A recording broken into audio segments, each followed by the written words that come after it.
بسم الله الرحمن الرحيم. الحمد لله الذي أنزل على عبده الكتاب ولم يجعل له عوجا قيما لينذر بأسا شديدا من لدنه ويبشر المؤمنين الذين يعملون الصالحات أن لهم أجرا حسنا ماكثين فيه أبدا وينذر الذين قالوا اتخذ الله ولدا ما لهم به من علم ولا لآبائهم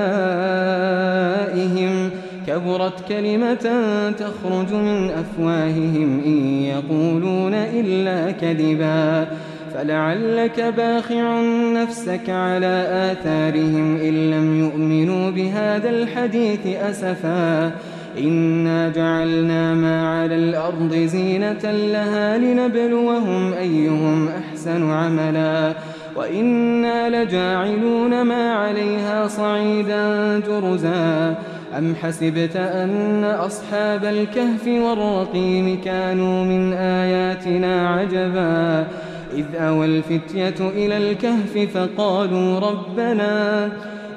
الفتية إلى الكهف فقالوا ربنا آتنا من لدنك رحمة وهيئ لنا من أمرنا رشدا فضربنا على آذانهم في الكهف سنين عددا ثم بعثناهم لنعلم أي الحزبين أحصى لما لبثوا أمدا نحن نقص عليك نبأهم بالحق إنهم فتية آمنوا بربهم وزدناهم هدى وربطنا على قلوبهم إذ قاموا فقالوا ربنا رب السماوات والأرض لن ندعو من دونه إلها لقد قلنا إذا شططا هؤلاء قومنا اتخذوا من دونه آلهة لولا يأتون عليهم بسلطان بين فمن أظلم ممن افترى على الله كذبا وإذ اعتزلتموهم وما يعبدون إلا الله فأووا إلى الكهف ينشر لكم ربكم من رحمته ويهيئ لكم من أمركم مرفقا وترى الشمس إذا طلعت تزاور عن كهفهم ذات اليمين وإذا غربت تقرضهم ذات الشمال وهم في فجوة منه ذلك من آيات الله من يهد الله فهو المهتد ومن يضلل فلن تجد له وليا مرشدا وتحسبهم أيقاظا وهم رقود ونقلبهم ذات اليمين وذات الشمال وكلبهم باسط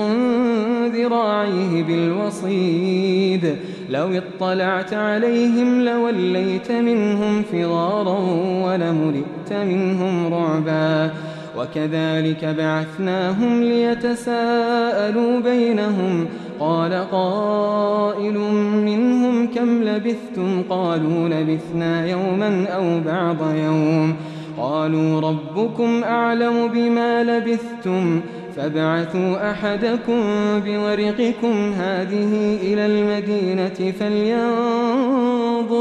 فلينظر أيها أزكى طعاما فليأتكم برزق منه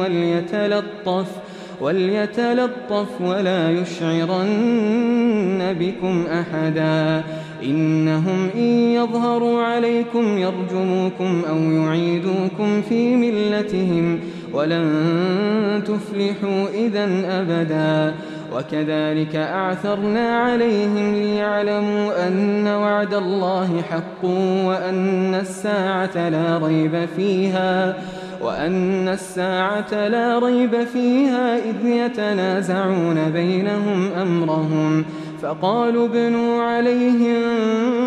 بنيانا ربهم أعلم بهم قال الذين غلبوا على أمرهم لنتخذن عليهم مسجدا سيقولون 3 رابعهم كلبهم ويقولون 5 سادسهم كلبهم رجما بالغيب ويقولون 7 وثامنهم كلبهم قل ربي أعلم بعدتهم ما يعلمهم إلا قليل فلا تمار فيهم إلا مراء ظاهرا ولا تستفت فيهم منهم أحدا ولا تقولن لشيء إني فاعل ذلك غدا إلا أن يشاء الله واذكر ربك إذا نسيت وقل عسى أن يهديني ربي لأقرب من هذا رشدا ولبثوا في كهفهم 300 سنين وازدادوا 9 قل الله أعلم بما لبثوا له غيب السماوات والأرض أبصر به وأسمع ما لهم من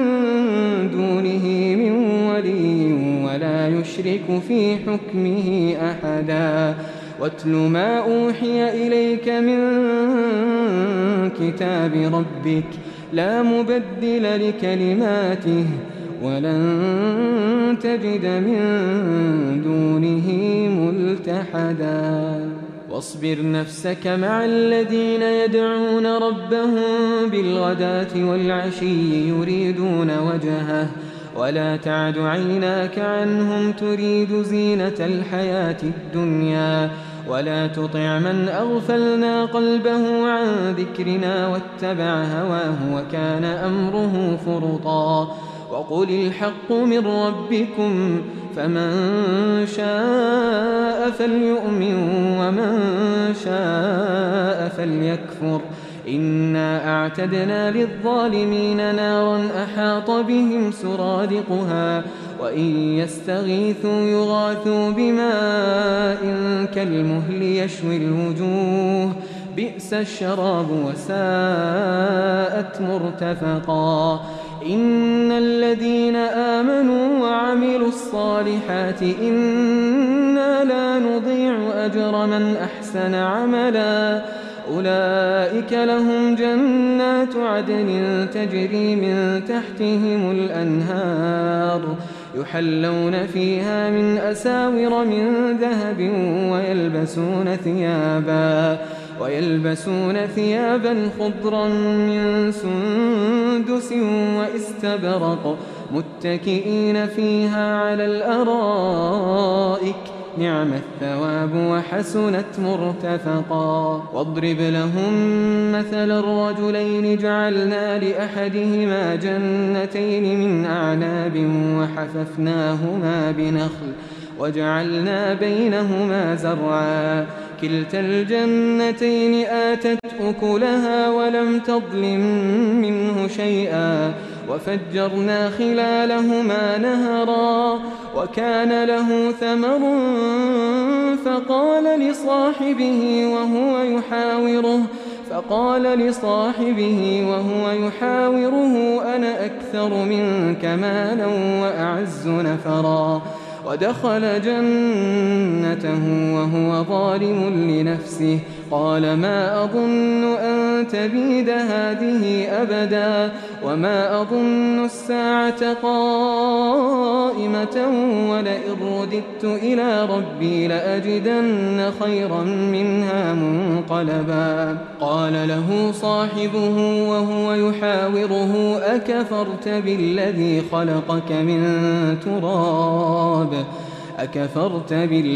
خلقك من تراب ثم من نطفة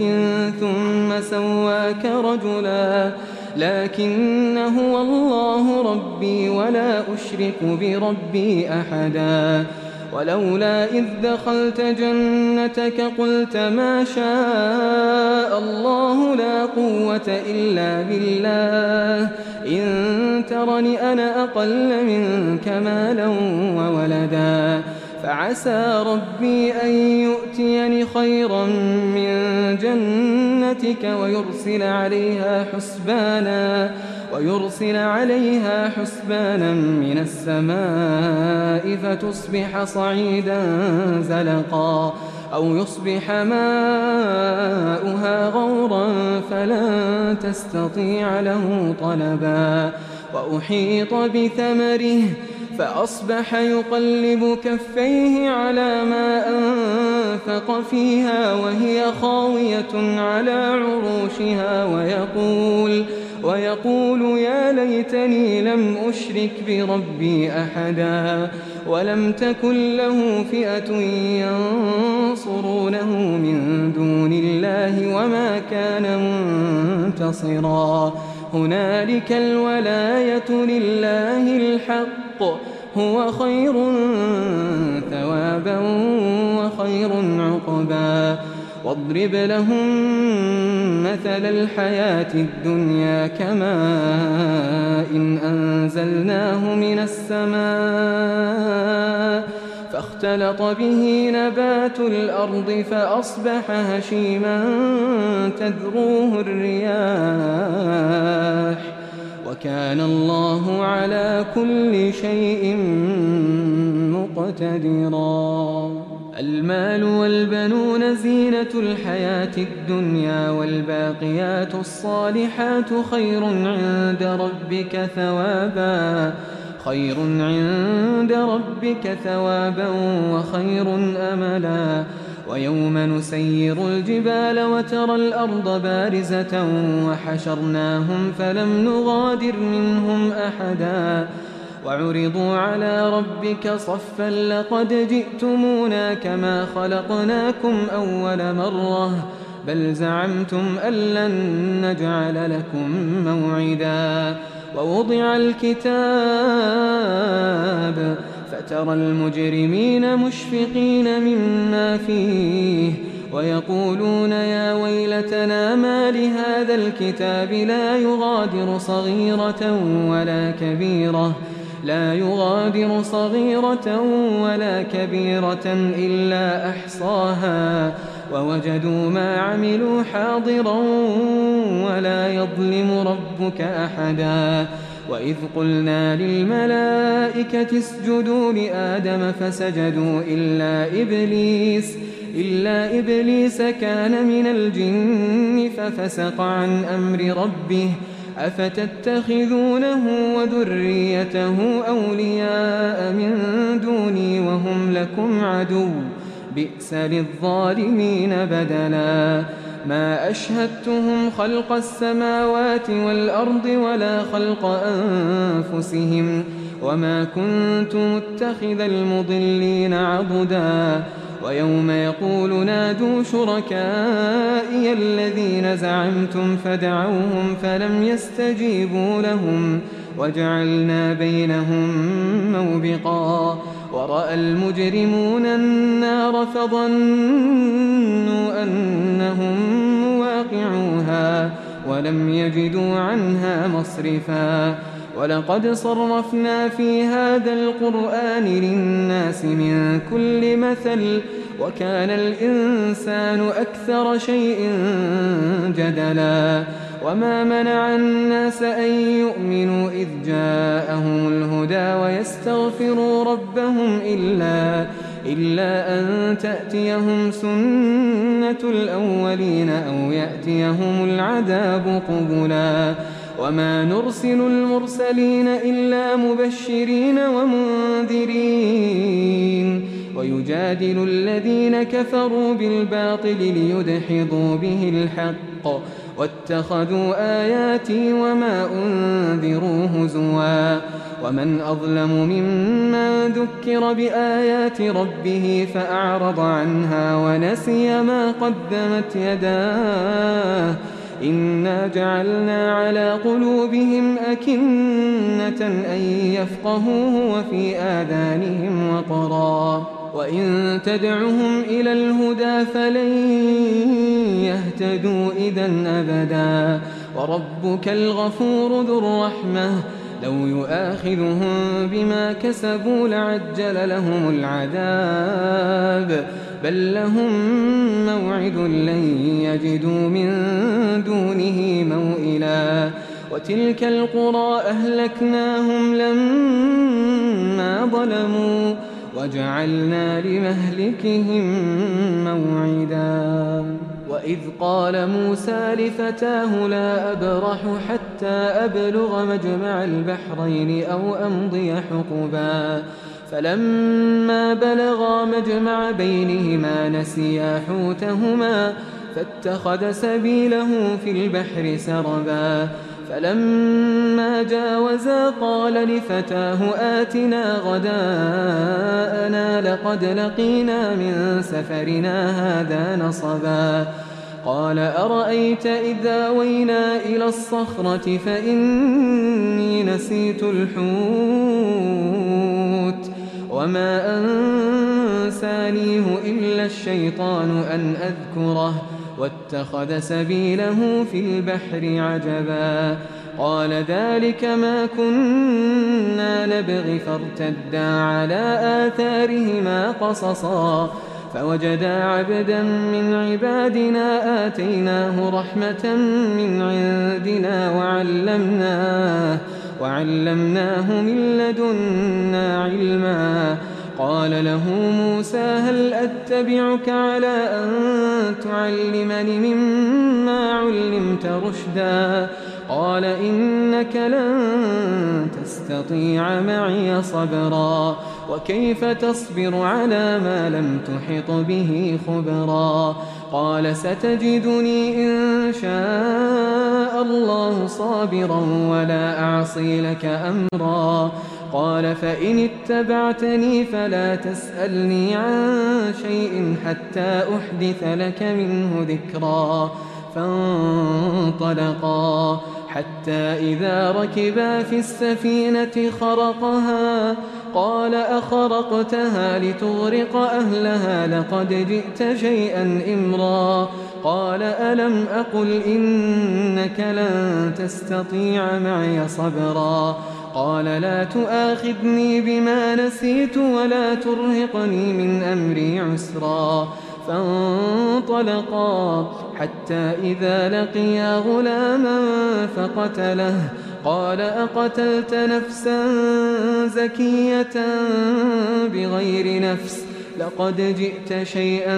نكرا قال ألم أقل لك إنك لن تستطيع معي صبرا قال إن سألتك عن شيء بعدها فلا تصاحبني قد بلغت من لدني عذرا فانطلقا حتى إذا أتيا أهل قرية استطعما أهلها فأبوا أن يضيفوهما فوجدا فيها جدارا يريد أن ينقض فأقامه قال لو شئت لاتخذت عليه أجرا قال هذا فراق بيني وبينك سأنبئك بتأويل ما لم تستطع عليه صبرا أما السفينة فكانت لمساكين يعملون في البحر فأردت أن أعيبها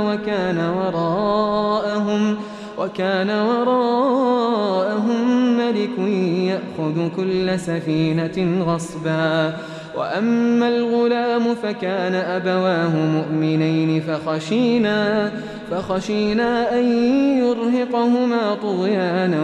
وكفرا فأردنا أن يبدلهما ربهما خيرا منه زكاة وأقرب رحما وأما الجدار فكان لغلامين يتيمين في المدينة وكان تحته كنز لهما وكان أبوهما صالحا فأراد ربك أن يبلغا أشدهما ويستخرجا كنزهما رحمة من ربك وما فعلته عن أمري ذلك تأويل ما لم تسطع عليه صبرا ويسألونك عن ذي القرنين قل سأتلو عليكم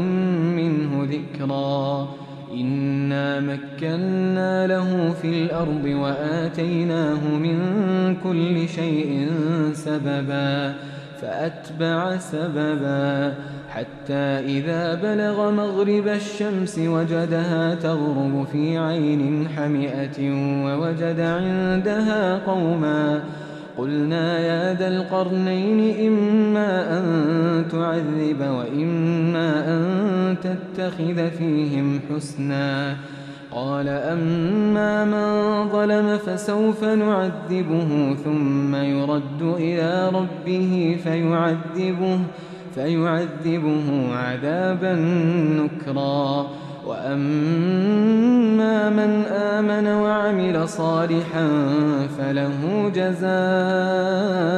الحسنى وسنقول له من أمرنا يسرا ثم أتبع سببا حتى إذا بلغ مطلع الشمس وجدها تطلع على قوم لم نجعل لهم من دونها سترا كذلك وقد أحطنا بما لديه خبرا ثم أتبع سببا حتى إذا بلغ بين السدين وجد من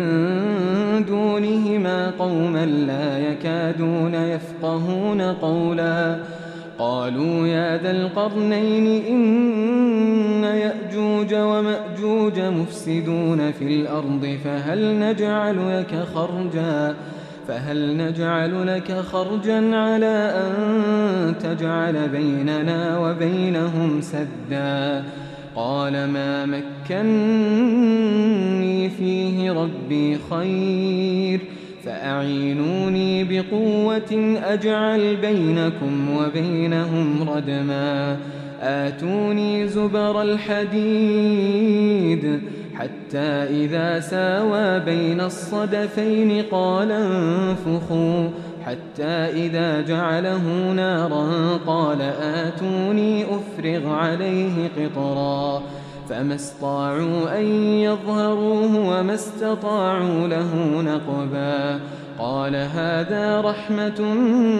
من ربي فإذا جاء وعد ربي جعله دكاء وكان وعد ربي حقا وتركنا بعضهم يومئذ